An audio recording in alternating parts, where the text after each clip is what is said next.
Halo, selamat pagi anak-anak. Hari ini kita akan belajar PPKN ya. Dan materi PPKN kita hari ini akan membahas tentang musyawarah, voting, kemudian aklamasi ya. Nah, musyawarah ini merupakan sebuah bentuk pengamalan dari Pancasila, yaitu sila keempat ya. Nah, apa itu arti dari musyawarah? Ibu rasa kalian sudah sering mendengarkan materi ini ya disampaikan, tapi kita akan mengingat kembali ya. Nah, musyawarah adalah cara pengambilan keputusan ya yang dilakukan secara bersama-sama dengan menyamakan pendapat untuk mencapai sebuah kesepakatan ya. Nah, musyawarah ini bertujuan untuk menghasilkan sebuah mufakat ya, untuk menghasilkan mufakat. Nah, apa itu mufakat?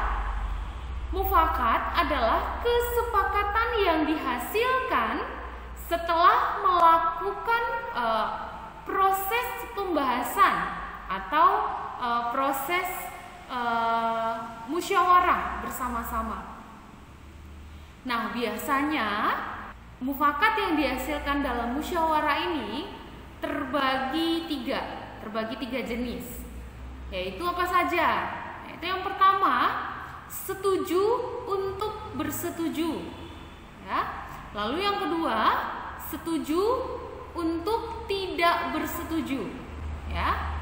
Dan yang ketiga, setuju untuk menunda sebuah persetujuan ya. Jadi jika kita tidak setuju dengan pendapat orang lain ya, maka kita bisa menyampaikan keberatan itu ya. Karena prinsipnya musyawarah yang dilakukan harus saling terbuka ya, antara seseorang dengan orang lain atau dengan peserta musyawarah yang lainnya. Demikian ya.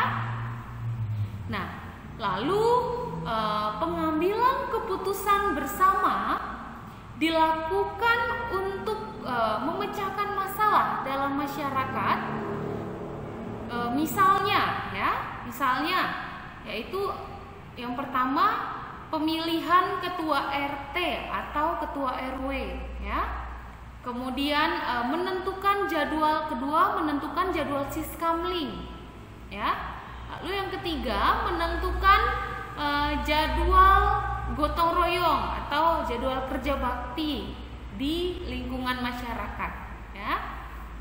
Nah, lalu apa manfaat secara langsung yang bisa dirasakan dalam kehidupan bermasyarakat ya? Manfaat musyawarah ini yaitu yang pertama, musyawarah mufakat merupakan cara yang tepat untuk mengatasi berbagai permasalahan atau perbedaan pendapat ya. Lalu manfaat secara langsungnya juga yang kedua, musyawarah mufakat juga berpeluang untuk mengurangi kekerasan dalam memperjuangkan sebuah kepentingan. Lalu yang ketiga, musyawarah mufakat juga berpotensi menghindari dan mengatasi kemungkinan terjadinya konflik ya. Nah, lalu selanjutnya, apa ciri-ciri musyawarah dalam mencapai sebuah mufakat? Ciri-cirinya yang pertama yaitu pertimbangan moral lebih diutamakan dan bersumber dari hati nurani yang luhur.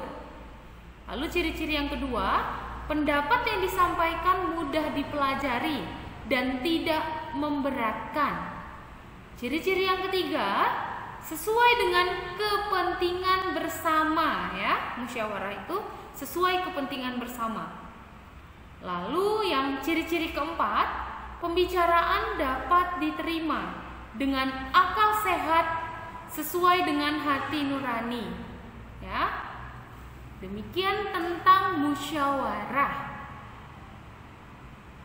Baik, jika dalam pengambilan keputusan ya tidak tercapai sebuah kesepakatan atau mufakat, maka dapat dilakukan voting atau juga dapat dilakukan aklamasi ya. Nah, apa itu voting dan apa itu aklamasi? Voting adalah cara mengambil keputusan ya dengan pemungutan suara terbanyak ya. Jadi keputusan yang diikuti oleh suara terbanyaklah yang akan diambil ya. Jadi orang yang kalah dalam voting harus menerima kesepakatan tersebut ya, harus berjiwa besar. Nah, namun dalam voting dilakukan dengan mempertimbangkan beberapa hal ya. Yaitu apa saja? Yaitu pertimbangan yang pertama, keputusan secara mufakat tentunya tidak diambil ya, karena sudah akan melakukan voting ya. Lalu yang kedua, pertimbangan kedua yaitu keterbatasan waktu untuk menentukan kesepakatan ya. Lalu yang ketiga, setiap peserta musyawarah tentunya bertahan dengan keputusannya pribadi, keputusannya masing-masing ya. Kemudian apabila keputusan voting dianggap sah dan disetujui dengan ketentuan, diikuti oleh 2/3 peserta yang hadir atau lebih dari setengah atau lebih dari 50% jumlah peserta yang hadir ya.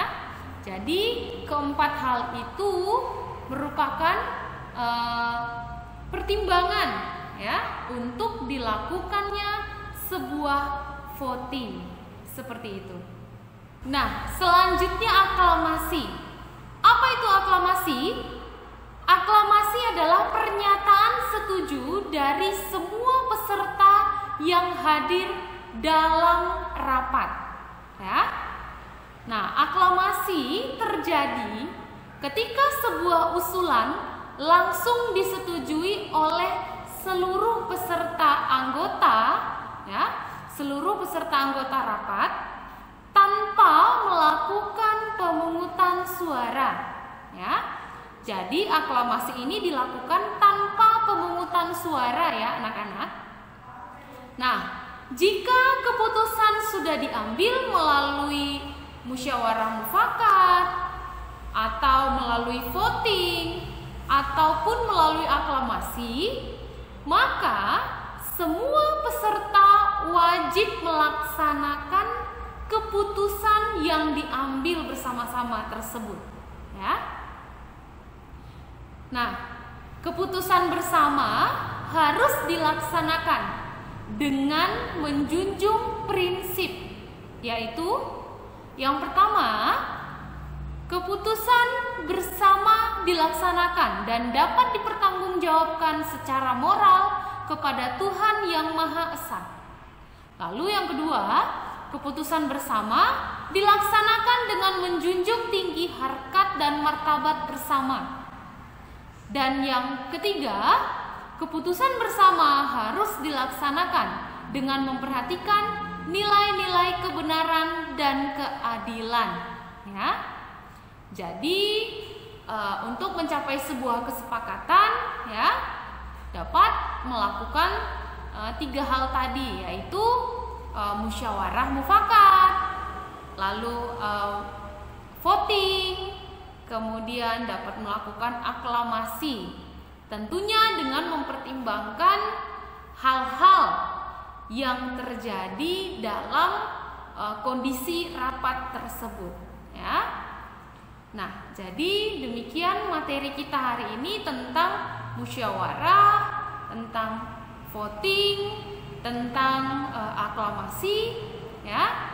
Jika kalian belum paham, silakan kalian buka kembali buku paket dan LKS kalian di rumah. Dan selamat mengerjakan tugas hari ini. Tetap semangat dan sehat selalu ya anak-anak. Terima kasih.